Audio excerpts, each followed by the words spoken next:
Okay, that's great. That's very helpful. So we have some time now for questions. So maybe I could throw it open for questions.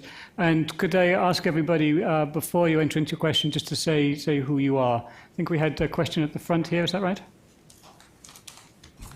Yes, I think I already introduced myself. I'm Janet Vega from Chile. Well, I have a couple of questions and then a comment. I think that the big issue here is that we have to have predictable cash, but the question is for what? Do we have predictable cash exposed to pay for things that already happened? Or do we have predictable cash to build basically preparedness? And that's the big issue, because if that's the case, then the predictable cash ex ante means strengthening health system and in particular public health surveillance in the case of epidemics, of course, and mostly the public health functions of a health system. And I think that's sort of and that also relates with the question of the lost. In fact, both are at loss. The private funders' financial losses and the public health community losses in terms of lives and people that get sick or died. So again, I think that we have been discussing the whole day from a sort of financial perspective, from a market perspective, but still, if we want to really decrease the probability of the event happening, we need to build upfront in basically having the mechanisms to prevent that emergency happening. And I still don't see how are we going to build that into this insurance mechanisms if this is the way we advance. Does anybody want to comment on that? Or? Yeah. Yeah, I absolutely agree with the approach, and it's always the dilemma between applying funding for building / preventing or for fixing / treating, and definitely even from a financial perspective, preventing is much cheaper than treating. If you think. Preventing is expensive, try treatment, used to say one of my idols in public health. The problem is the political side. The politicians think differently. They think because they have elections next year and they try to spend the money in the most sexy programs with more visibility, with more political impact.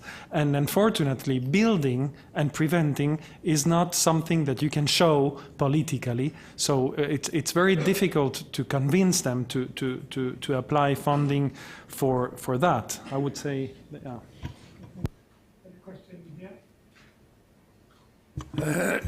So this is Tore Godal from the government of Norway.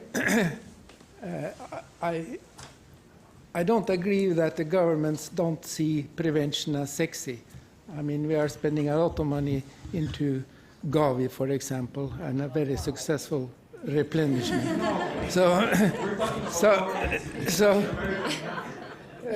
But I think what I took from the previous session was that you cannot distinguish between prevention and financing for cure, so to speak, because the risk or how good a deal you get for actually then after the outbreak depends on to what extent there is preparedness in the country. So I think this distinction in many ways are artificial. And I think the financing instruments may well cross both sides, but I can say from the Norwegian government, that was a founding partner of USAID, a founding partner of IFIM, and also supporting the Global Fund, that we are looking more and more for using our balance sheet and that the resources come from elsewhere. So it's an increasing demand for financing smartly. And one thing that we did was to guarantee for implants for family planning, and in that way half the price from $18 to $8.50. Today we haven't paid out $1 on that thing. So I mean that is the kind of experience we have, and so what we heard from the previous session, I think, is really extremely interesting for us, because we feel also that the private sector and with insurance will be very helpful to put the rigor into the preventive actions that is actually required. So we think I think this is very interesting sessions. There are, I would say, the unit aid. We have had a problem in Norway, but as Ed says, when a prime minister wants to do something, it happens. But we couldn't convince the finance ministry to earmark a tax. So we had to make a gimmick with regard to another tax we had on CO2 on air traffic to achieve it. But that's a challenge with regard to that particular system. And I think in relation to IFIM, I think we need to think now of a second generation in terms of where we can more use our balance sheet and not necessarily put so much cash in over time. And just as an example, I like the idea that, let us say, we guarantee for financing from 2025 to 2035 any outbreak that will take place between 2015 and 2025. That's that kind of thing, and that we sort of are then take part of on the risk side, but we use our balance sheet and so on in order to get a good deal. I think that's the way we are heading, so I think again I emphasize the sessions before have really given some very, very interesting ideas for us for how to use our government funding in a better way. Okay, so any of the panelists want to take advantage of that to make a request for preventiveness funding from Norway? I think it's impossible not to agree with Tore, and he has the benefit of multiples of years of experience than all of us. But I think this. I think we have to recognize that there are situations where, we live in a developing world, and there are countries where problems will come up who cannot finance it. I mean, we can't say, will Liberia be better tomorrow to deal with another Ebola crisis? Of course they will. We look at what I think there was, and some expert will correct me, but I think there's been 2 outbreaks of Ebola in DRC while we've all been focusing on West Africa, and they've been dealt with because the local community knew what to look out for, and they dealt with it. But what we equally know is that something else will come up that we don't know what it is today, and that will result in us going back to the same pots, the same pockets that we have to go back to. It's the government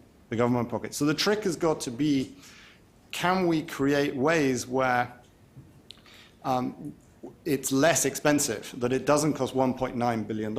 I mean, there's still going to be a call on the US government, there'll still be a call on the Norwegian government and the British government. But can we create mechanisms that can ensure cash can move faster, that the pandemic side, in a sense, work much more like the sort of the earthquake teams and the other teams who've really, I think, invested a huge amount of time of saying, how do we define everybody's roles, get everything mapped out so that when that earthquake happens, they're all in place, they fly from all over the world. It's different. You know, those sort of things, people, you employ people for 2 weeks.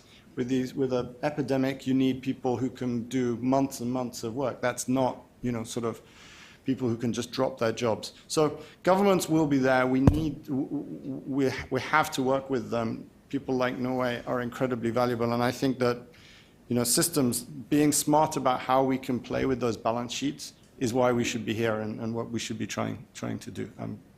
Okay, so I've seen a few hands up. I think we had Nikhil, Richard, and Prashad. So in that order, Nikhil, did you have a question? Thank you. So, I mean, in discussing on kind of the pandemic emergency facility, we talked a lot about, as someone said, kind of different layers, and particularly for kind of, let's say, bank type or credit type revolving instruments for, the very frequent events. I think three things I've struggled over, and I'd like to pose it to the panelists. I think the first is if you talk about credit type products, how do you deal with the question of constrained fiscal space or countries that have very high debt to GDP ratios? And how do you lend to them, and how do you treat that from let's say, an accounting perspective or an evaluation by the rating agencies or people like the IMF? That's kind of issue one. Second one is a question on moral hazard. If a country or an agency is able to access credit, how do you engender better risk management behavior? So that's issue two. And the third is, I think the comment from Adam about the social impact investors. How are investors in the bond market thinking it through, social impact investors? If, let's say, they lend through a social impact bond and now the financing has the intended effect of, let's say, containing a pandemic outbreak, but the underlying country still can't pay them back. How is that factored into the pricing from the capital markets and the investment side? Okay, so who wants to start? Paolo, do you want to? Very, very interesting question. I think in terms of the question of country affordability and to what extent will an unnecessarily burden be imposed on a country vis-a-vis their financial obligation to cover this. I think if you look at IFIM philosophically, for example, what it does basically is it allows donors to efficiently tailor their interventions in a way that is affordable for them. So you kind of get a long stretch of donor commitments that work for them. Then you have this vehicle called IFIM that can accelerate funding as needed. So you can potentially extend that concept, right, to enable countries to accelerate funding as needed, but within a certain vehicle, pay for that over a longer period of time in a way that's suitable for them. I think. Sorry, I missed the second question. Yeah, I know. The question of if countries are eligible for the financing, how do you engender changes in their behavior, let's say risk management behavior? So probably two things to think about. One is some sort of a co-financing that is equitable as possible, that is tied into the country's ability to pay. And then I think part of the answer to that, Nikhil, was what you mentioned earlier, is what safeguards does a country have in place, and how do we use that to incentivize whatever the cost to that country will be? I mean, and I strongly agree with Torres' comment earlier. Whether it's preparedness or response, it's the same thing. It's two sides of the same thing, right? Ultimately, you're trying to mitigate a risk which has a cost implication. So I'm definitely not a health expert here, but I was just wondering whether there was a way to try to kind of standardize preparedness, and as a result of that, standardize the risk of responding to these epidemics on a global scale as much as possible. So if I were to insure my house, right, I would, for the house to be insured, it needs to conform to certain regulatory measures. And then on that basis, I can then mitigate that risk. So I think alongside making financing available on an accelerated basis, there probably should be a greater effort to try to see what standards, so to speak, can the global community put together so that preparedness is funded, but also incentivized, and technologies are distributed to the users of this preparedness so that they themselves can, in turn, save on the cost of that. Thank you. And Adam, do you want to? Oh, yeah, I guess I have to talk too. On the first bit, let's say that credit, it's actually a pretty easy question because the IMF has guidelines that allows you to do concessionary loans so it doesn't hit up to the balance sheet. And that's pretty easy to do if you have donors that would actually provide some of that concessionality. So for example, the Gates Foundation and Islamic Development Bank have a $2.5 billion, or supposedly a $2.5 billion fund, where 30% or up to 30% comes from donors in terms of concessionality. And as long as it's around 30% and up to a certain point on the IRR, then it's considered concessional. It doesn't have to hit the their balance sheet. It could be kind of off balance sheet. And I think the IMF colleagues here could probably talk more to that on specifics. As far as kind of like having government step up to pay for these social impact bonds, well, I guess if the assumption is that they're willing to pay premiums for something of an insurance type policy, then there would be some assumption that they might be willing to pay for this. But let's assume they don't. Well, that again comes back to the original discussion, which is that if donors are spending, 28 or losing 28 cents on the dollar, then there's room for efficiency. And so donors could be at that back end. And what you do is that you have investors sitting in some kind of revolver fund that's drawn down initially drawn down as needed. And then you have the donor stepping in once the crisis has taken care of. Because you don't necessarily want, because you're not going to have people saying, oh, where's my money 2 days later, right? There has to be some kind of sort of time horizon here to allow things to gestate. So that would be my answer on that. Just very quickly, because I know I commented previously, but I think this issue of who the borrower is really important, and I think there might have, or if there's a misunderstanding, let's change it. I was struck by the description of what happened in Mexico. And if I got it right, the story in Mexico was initially the Mexican government had to pay out. Then they went to the World Bank and borrowed from the World Bank.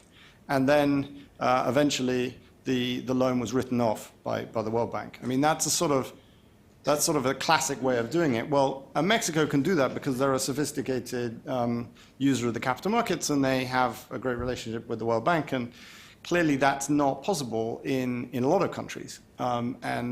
And so I think you then have the problem of if you're a Liberia, who do you need, where does that money need to go? It needs to go to the WHO, it needs to go to MSF, it needs to go to these NGOs. And often governments are not particularly good at actually giving money to those sort of organizations. So I think we have to turn the whole thing on its head and say what we really want is almost it to go backwards. You want the credit at the beginning, the borrowing to be taking the credit risk of donor governments, of the strongest balance sheets on the planet that gets capital at the lowest cost possible, available very, very quickly, and that can go to the people who are needed in these emergency responses. And then, and only if it's appropriate that actually a chunk of that comes back from the domestic government, almost like the Mexican government's contribution should be the last money that comes in, not relying as we do today on it being the first money that comes in. Do you see the difference in? I don't see us building a structure that relies on Liberia's ability to borrow. We have to build a structure that relies on Norway's ability to borrow and lever it that way. Can I just I totally agree, because a lot of these countries actually don't even have cash to pay for their initial systems, their health systems today. So I mean, they're struggling to actually pay for what would be, basic care. So how can you ask them to pay up for something that's an extreme situation that we're talking about with pandemics? It's impossible. It won't happen. So. Okay, so speaking of the world's best credits, maybe we have a question from what I hope is one of the world's best credits, Richard. Wow, how do you respond to that? A couple of observations leading into a question which is really reinforcing points that others have made. The first is really strongly endorse that instruments are instruments. They're exactly that. They're tools. They're not the objective. And then sort of supporting that, the second point being that we need to be very clear on the outcomes we want to pay for and sort of really be clear on what's the exam question that we want to bring these instruments to bear on. And then the third is I think the IFIM case is really strong in that the value for money case in that was about front-loading finance because there was such a high return as a development outcome on investments in immunisation now, because if you pay for immunisation now, you're not going to have to pay for other health outcomes further down the line. So with that in mind, a question to all the panellists was whether, in terms of your understanding of what the requirement is for pandemic financing, rather than sort of as we've had a little bit of a conversation around how do you bring the instrument to bear, can you sort of turn around and say what's the key characteristic of the instruments that you're familiar with that is helpful for the outcomes we want to see? Or would you rather sort of turn it back to the health community and say, actually, we need to be a bit clearer on setting the exam question before we run to the instrument? Okay, Leo, do you want to take this? I think you are giving the answer to your question. It's these are for me two different discussions. One is on how do we get the money, and the other is how do we spend the money. And these are we cannot confuse both. For me, bringing the money to the table is not the solution. It's just part of the solution. It's the first phase of a solution. But it's definitely not the most important one. If you are good delivering and you know where you're going and what is the mission of your organization and how do you insert yourself from an political institutional point of view in the global health landscape, and what is the level of complementarity with others, what role do you play complementing your actions to the government's one, building a national agenda, genuinely pushing the governments to stop buying Mercedes for their embassies and paying the salaries of their doctors. If you do all that, you are good, and the money will come. I never had financial problems in my life funding projects in my different jobs. Funding is a means and it's not an objective in itself. So I welcome the fact that we discuss alternative ways of getting the pie bigger, because we cannot continue relying on the budget of the G8 for funding everything, and we certainly have to put pressure on the developing countries for investing more in their countries. But it's just part of the solution. The real problem is how do we deliver all these services, all these system strengthening, and how can we avoid not having implementers in countries at extreme risk. I spent 8 years in the Global Fund before coming to UNITAID, in charge of Africa, the last 4. And today, the Global Fund has $1 billion not spent in Western Central Africa. And it's very difficult to deliver, because it's very difficult to disperse in a solid and transparent and robust way more than $17–20 million a year for Chad or Niger or Central African Republic. Of course, you can throw the money from a plane and say you dispersed it, which is what happened for many years.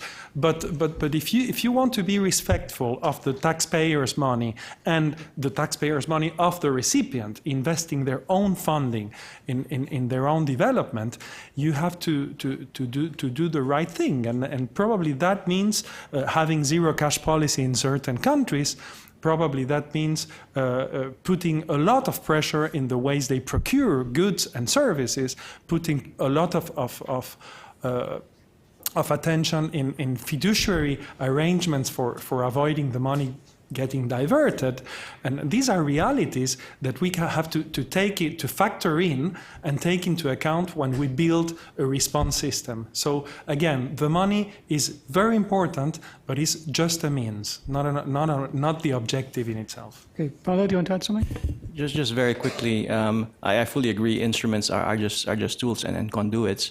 Just two very quick thoughts. I think on the one hand, you want to be able to mobilize funding very quickly and as cheap as possible. So going back to Edge's point and to Torres' point as well, I think that's important, because listening to everything that was said this morning, the sooner you can make the funds available in the right places, you actually stave off that very quickly accelerating cost curve. So that's really important. And if one were to go to the capital markets for that, again, going back to Edge's point, you would need to be a recognized name that the market is familiar with, so that friction costs and all of that would be minimized.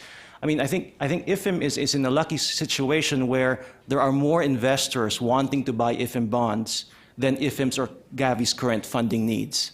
which I think is an interesting and good dynamic. I mean, it's significantly advantageous to us. But I mean, of course, every single roadshow we go to with IFM board and with the World Bank, it's very difficult for an investor to say, no, I won't buy any bonds that save lives, especially if those bonds are fairly priced. So I think that's really important. Then the bigger question is, how do you optimize that, right? Now you have the funds, then so you can meet. How do you then? What are the other tools you need to attach to that to make the risk more visible, more manageable, et cetera? So that's a kind of a longer term and would require a lot of collaboration, a lot of tools across, I guess with many people around this room. But I think it's optimizing those two things. Thank you. Okay, well, thanks for this. When I heard $1 billion of global fund money available for West Africa, I kind of heard preparedness problem solved, but maybe that's why these decisions aren't up to me. Prashad, you've been waiting a while, sorry. Prashant Yadav, University of Michigan. I guess I have a question and a comment. I'll start with the comment. So Adam said that while when it is extremely hard to raise money for routine care, it'll be harder to think about ministries of health in developing countries investing in pandemic preparedness or activities like that. I think while that is true to a large extent, I think we ought to be thinking about the role of foreign direct investment and private capital flows and how quickly some of that has evaporated in countries where there was a threat of a pandemic or an ongoing pandemic.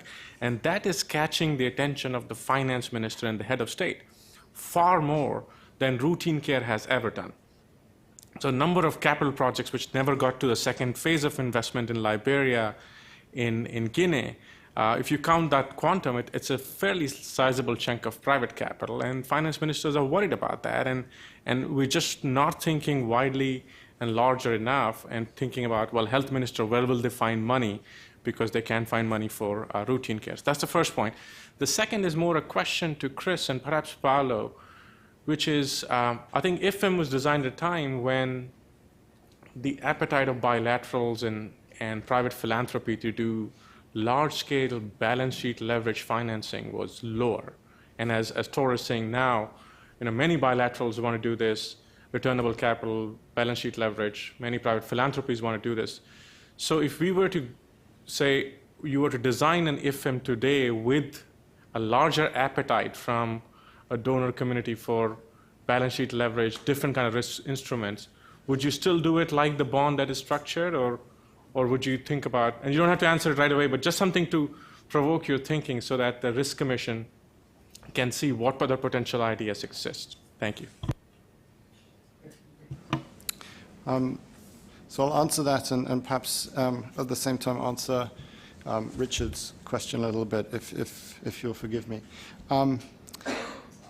I think that, I think it's fantastic that governments are thinking beyond just giving grants, because you need grants, but you also need investment.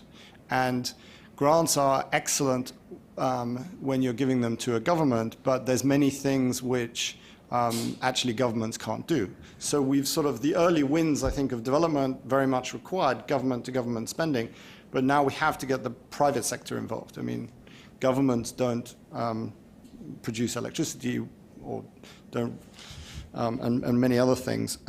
So you have to get the private sector involved, and therefore using balance sheets and the idea of investment as opposed to to me is a great new chapter in development. Now, it's not the only solution. You need both. And I think in this pandemic situation, I want to be very clear that a pandemic is not an investment.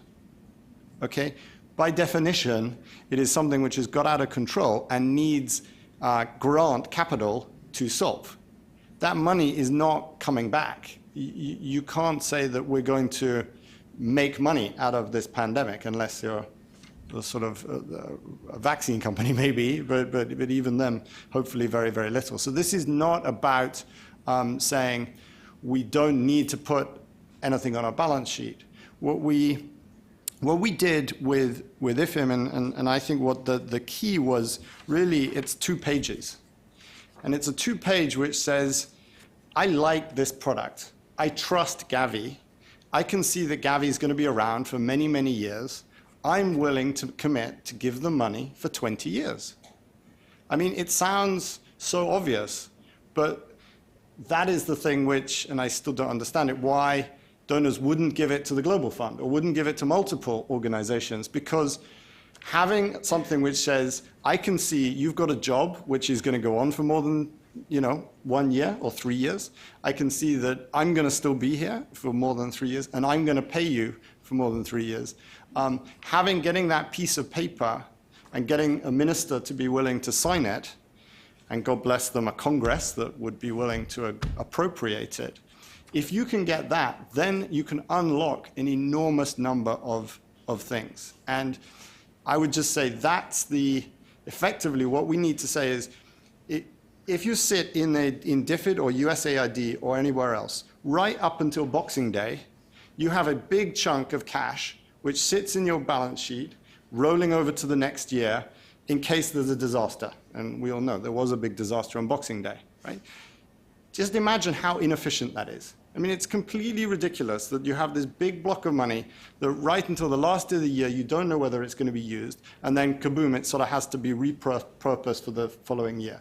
Whereas if a government said, I know that there is this disaster, there's a potential for a disaster. It could be an earthquake, it could be a pandemic or something. So I'm basically going to commit that there will be cash for that. But I don't want it to all hit me on the day the disaster happens. As Tore said, I'm willing, if I could say spread it over 10 years, but have it at some point in the future and just move forward in time, then that cash is always going to be there. You can budget for it. You don't need to sort of sit on massive amounts of unspent cash. Huge efficiency gain comes into the system, more money for development today, and everybody's a winner. So I would just say, get us the piece of paper which says, I know there's going to be a disaster, I don't know what it is, but trust me, when it comes, we, the people of X country, will be there for you, and we will pay you over a block of periods, and then let the capital market boys do their work.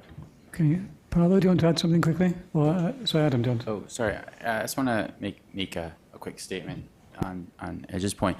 I think I don't think people don't want to profiteer from pandemics, but people make money off pandemics, and that's not a good or a bad thing. It is the truth, and people lose a lot of money during pandemics. And so if you're trying to tap private sector capital, and if which is what some of the conversation is, you need to give them incentive to put that money up front. And if you're asking drug companies and if you're asking other organizations to provide logistic supports and people to move from their homes and such, sure, there's a good amount of goodwill there, but there's also people that need to survive and make a living. So while I think it's true, you don't definitely want to use this as a way to earn profit from investors. If you want private sector in, you need to structure something where they can get something out of it as well, because there is a cost of capital and there's an opportunity loss. And so in that context, I think the social impact bonds are really interesting structure. And to that point, I'll leave it there because I see your finger going down. Yeah. Very quickly. Just very quickly, I mean, I think to add to the model that Edge described, I think what that actually does is if you have certainty of funding, then the private sector players that actually need to participate will be able to make those commitments themselves as well, because they now see anchor capital kind of having critical mass for that intervention. Thank you. Okay. So, Mr. Betru, you've been very patient. So, in the interest of time, could you be very concise and ideally target your question at one of the panelists, if you can? I will try. So, just getting back to the point in this issue around, it's not necessarily just the financing, but how you spend it. I just wanted to make a brief comment on this, and that this issue around, it is literally about the sustainability and effectively the transparency that the funding is going to be there and that the private sector will actually step up. I couldn't agree more with that. And there's been cases, and Pledge Guarantee for Health has seen this effectively, even on the short end, when you provide that certainty of payment, the pharmaceutical companies have actually stepped up and paid the banking fees themselves because they saw irrespective of whether or not I'm going to get paid now or in 12 months, I know I'm going to be getting that commitment, and have stepped up and paid the 7, 8, 10% banking fees because they saw that was their commitment to the game. So I think this issue around the certainty is one part of it, but more importantly, I think the next step in my mind is, why is this, and for all the folks on the room, this aversion to paying the cost of capital? Why are we so worried about, oh, donors have to come in and pay this cost of capital, other people have to pay it?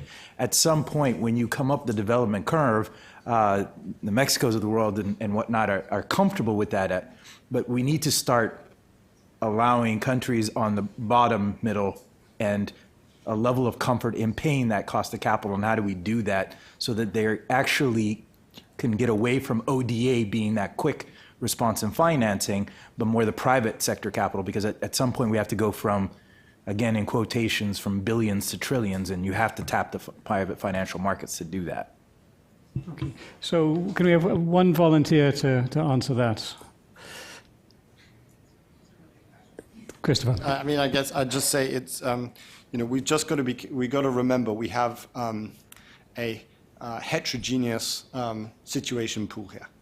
And the situations and the things that you can do in a Mexico or a Brazil are just very different from the things that you can do in a poor African country, which are different than the things you can do in a South Africa. So, I mean, there's the truth. I can say as many cases as saying, yes, you're absolutely right. And then I can say, but look at these 5 countries we need. So we just have to have heterogeneous or a set of solutions that can deal with the fact that we have different countries at different stages of development. Well, you're very quickly then. Very quickly, building on that, I think this becomes even more important, taking into account that 70% of poor people in the world is in middle-income countries. So having the capacity to pay capital plus interest and to take their responsibilities. Okay. So I think something our last question, Gargi, you had your hand up a while, so it could be as brief and as targeted as possible. Sure, thank you. Gargi Ghosh from the Gates Foundation. I wanted to underscore a point others have made. I think there's a sort of segmentation missing in the conversation, and so a point back to the Risk Commission would be it'd probably be much easier for us to structure financing around a more narrow definition of problems. We haven't, for example, talked at all about R&D today. I know IFM pretty well. I wouldn't finance R&D with an IFM structure. Would do something completely different. We talked around surveillance a little bit.